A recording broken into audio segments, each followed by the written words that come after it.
Hey guys, it's Ted Bogert. Welcome back to the Ted Show. Excited to have my friend. He is a dear friend. He's a bigwig in town, I gotta say.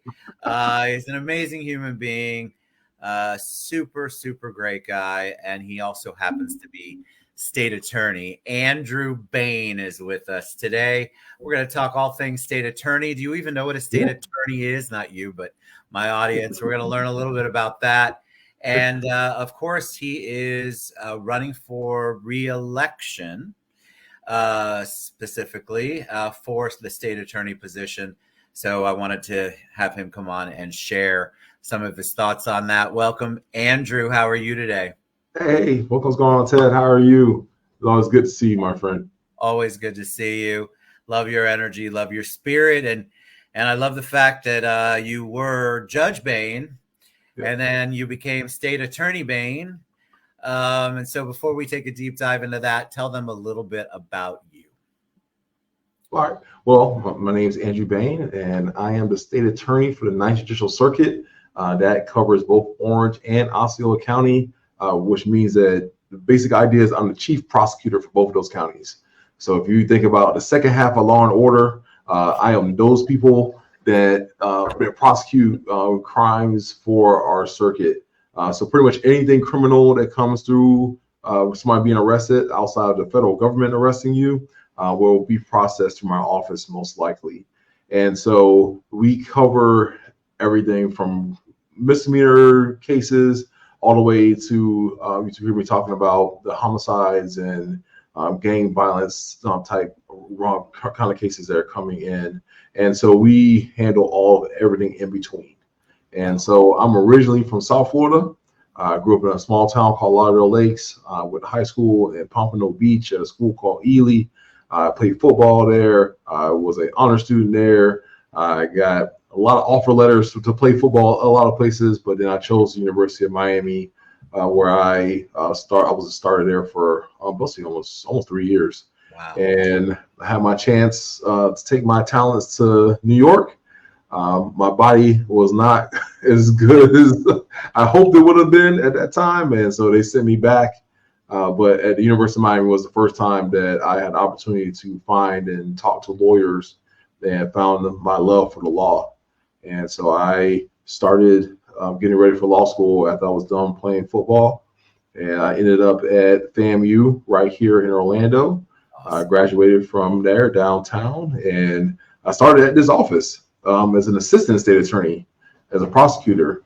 I did that for 7 years. So I handled, again, misdemeanor cases, everything up to just about dealing with homicide. So I did all the major crimes, attempted murder, gun cases, gang cases, those type of things like that in my prosecution portfolio. And I applied to become a judge in 2019, and then finally was appointed in 2020. And I served there for 3 years. I was elected in 2022. Talking to Ted about that. We elected a lot of people in 2022 to be an Orange County judge. And the governor asked me last August now, a little over a year ago, to come back to run the office after really witnessing some troubling trends and things that were going on to the people that I love here in the circuit. So we've been working really hard to kind of turn the ship, and I think we've done a great job in doing that so far. I mean, so much. So what's that call like when you get from the governor? Just curious. Is that nerve-wracking? What's that like in the most generic way that you can share? Well, truthfully, I'll tell you, right? Like I missed the call, so I was playing. I have 2 daughters, so I've been married to my wife for the last 17 years, and we have 2 beautiful baby girls. One of them is 8, the other one's going to be 7 here in about less 14 days. She's going to be 7, wow. And when your daddy, so daddy was helping her get ready for her piano lesson and helping her get situated. And actually, I missed the call, and so it was I got called back, and They told me kind of what the situation was, and I had to take a little moment to talk to my wife about it, kind of prayed about it, and decided that my best suit is to serve, and so it's just another capacity to help me serve more people. So that's what we decided to do. I mean, you definitely have. You've always had, I think, a servant's heart. Public service is not for everyone. No. Talk about, you step into the role after you're appointed. What was it like? Was it completely different than you imagined? Because you had some experience as an assistant, not DA, that's what we call it in SVU land, state attorney. But when you are the head chief, what did that bring along? What was unexpected about that when you took office? I think so much media. I didn't really think about how much media goes into this, whether it's press conferences or interviews, or like me talking to you on a radio show, and it's so much media, and how much the media asks for of our office, either in media requests or public records requests. There's a lot of media involved that I didn't expect. I knew what the work was. I knew the job. So like the actual, getting my attorneys ready for court, putting them in the best position to succeed while they're in court, providing the type of office that I wanted to be for it to be like under my administration. Those are a lot more easier to envision. But some of the media was kind of a shocking thing coming into the role. Well, yeah, you're out in public. I mean, you're the voice, right? So yeah, the media it's an interesting thing. It is so much a part of the job because they're always looking at you for the final answer. The buck stops with you. Talk about the counties, because your particular state attorney, you're over Orange and Osceola. Right. So tell us a little bit about that, because the counties are completely different. Multiple players underneath within the counties. Do you find that you have different focuses and different needs and different ways of approaching things depending on the county? Yeah, I mean, well, they're just two differently run counties, for instance. So Orange County is a mayor-run county. So we decided a long time ago in Orange County that the mayor was going to be kind of the centralized power figure in the county. Where in Osceola County, it's the exact opposite. The county manager is more of kind of the person that runs things and makes all the decisions, and is employed by the commission, but not, as controlling. Yes. And so those are just two totally different dynamics when you're trying to accomplish similar type of goals when it comes to criminal justice, for instance.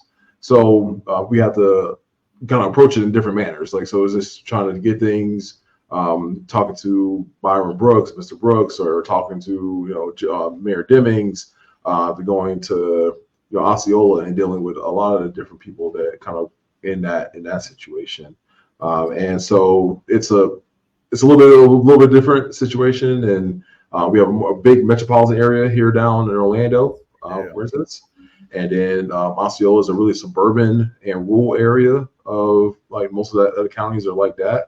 And so it's a lot of different things that go on, from the different types of people, cultures, languages, the kind of Point Siena, and for instance in Osceola is a kind of mishmash of like random things happening, not just a large Puerto Rican population, but Puerto Ricans not from New York, from the island, from other places. After Hurricane Maria, we had a big influx of Puerto Ricans to the area, and so it's a lot of things happening all over the county. And you can not even talk about places like Apopka, which was mostly a Orange Grove rural area, which is now turned into a really now more suburban area. So diverse. Winter Garden and things like that. So it's things going all over the place. So it's a large area to meet a lot of the demands of the people that live in that area, those areas. So let's talk about it. You've been in office how long? It would be 1 year and 2 weeks. 1 year, 2 weeks. Yeah. So what are you most proud about what you've accomplished so far? what is something that sticks out to you that you're like, I am so glad that I got in and I was able to do this or that? I'm really excited about what we've been able to do on the second chance program that I created. And I'm also really excited about all the different things we're doing on the juvenile prevention and intervention spaces. And one of the things that I always wanted this office to be, and so again, it's like we talked about living ago, like Lawson Lamar designed this area of the building where I am. Yeah. And he was a very innovative prosecutor at his time, like very innovative. I think just time kind of caught up, and he just didn't have the space to push even further. But when I had the opportunity to do what I wanted to do for this office, what I always wanted to do was take what we do best in our communities and partner it with what the office and the community needs as far as criminal justice. And so that's what I've been so excited to do, from the different partnerships. We have basically like almost 30 different nonprofits or different other agencies that are part of several programs inside of the office. And so to kind of be able to put all of that together has been, it's been amazing. Your face lights up when you talk about it. Yeah, it's been amazing. Like if you think about it, like we took, so for so long in the criminal justice system, we've been ignoring underlying reasonings and conditions of crime. Yes. Like we never addressed why the crime was occurring. We just said crime occurred, this is the punishment, and that was it. That's kind of what we were known for as a criminal justice system. But it was like, well, we had such an opportunity to do so much more than that, to say, yes, there's crime, but why is the crime happening? Is it because of poverty? Is it because, like, when my juvenile literacy program, people think that like I'm like, the people sometimes don't believe the numbers and statistics when I tell them about the literacy rates when it comes to juveniles and even adults.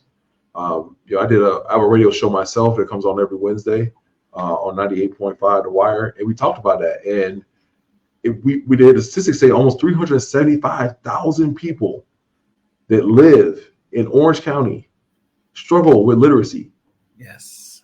Think about that. That's an crazy number. And it's all things that we can do something about.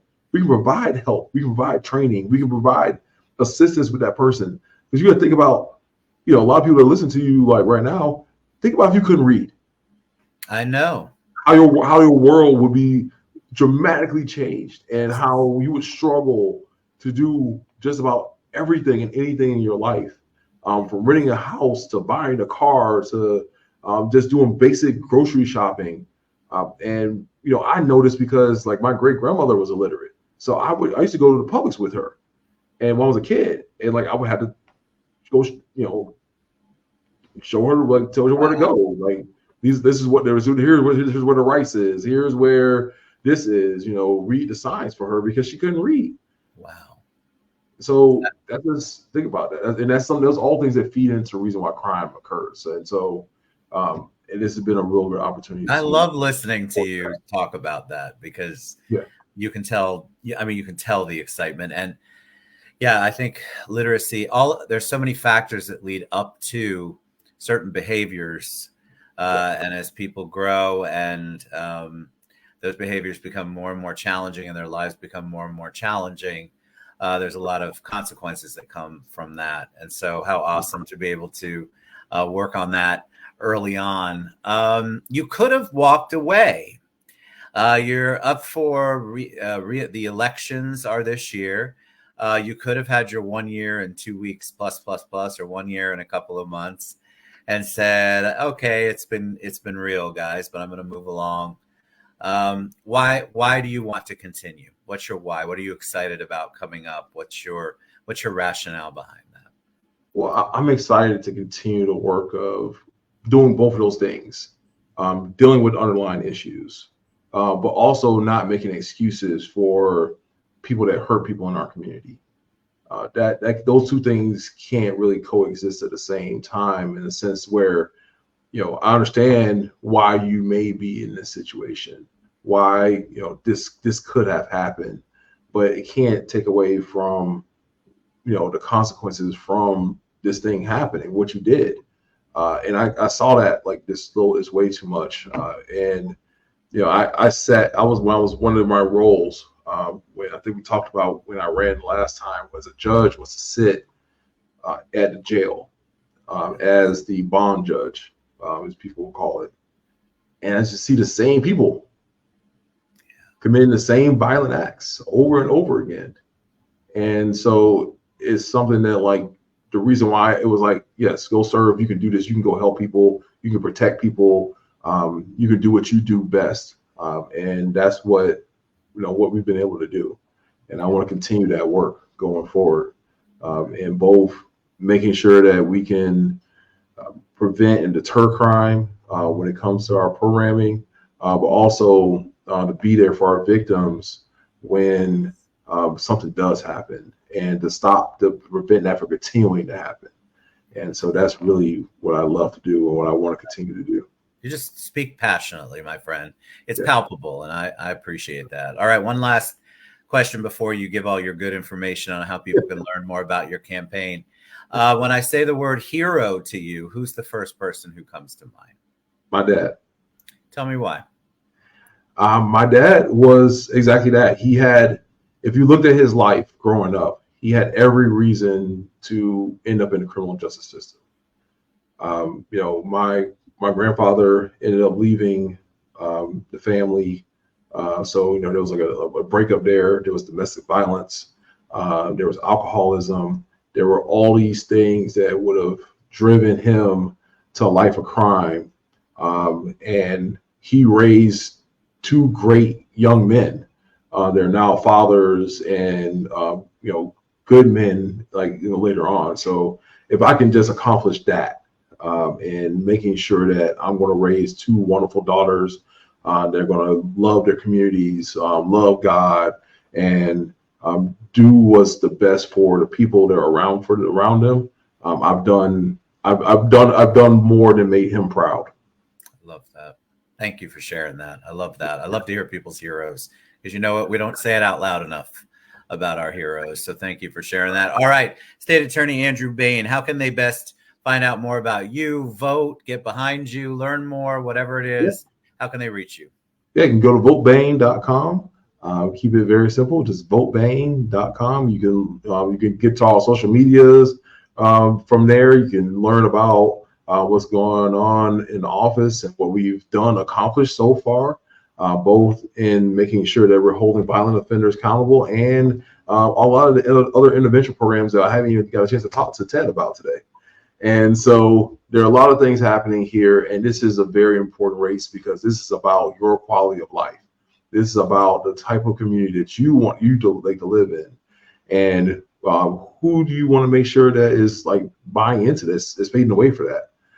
You've had an opportunity to see where this office is not functioning well here in the community. You've had opportunities to see around the country where this office isn't functioning well. You look at Chicago, you look at LA, you look at San Francisco, look at New York, Philadelphia. You can keep going on and on and on.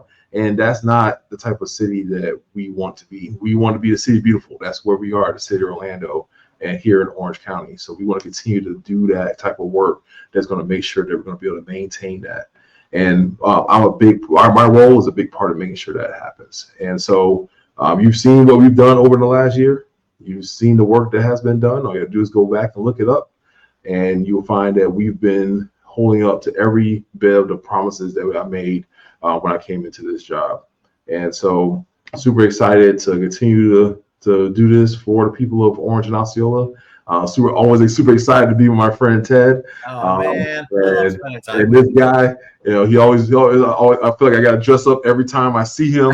Not today, man. I'm dressed down. You look so good. That bow tie looks good. You always are classic, man. I'm super excited, man. I'm excited for you, y'all. If you want to learn more about Andrew, I encourage you to look on his social media. Go to votebain.com. You can reach out to me. I'll connect you. I think it's super important that we get to know our community advocates, our community leaders, our public servants here and anywhere. It's just really, really awesome. And that's why I love having guests like you on, because people get to see not the media side, because we're not all bougie media here, but you get to we get to have a real conversation. And I appreciate you sharing that with me. All right, State Attorney Andrew Bain. Go to votebain.com, y'all. Check him out. I appreciate you, brother. God bless you and your family. I appreciate you, my friend. All right, we'll talk to you soon. Bye, everybody.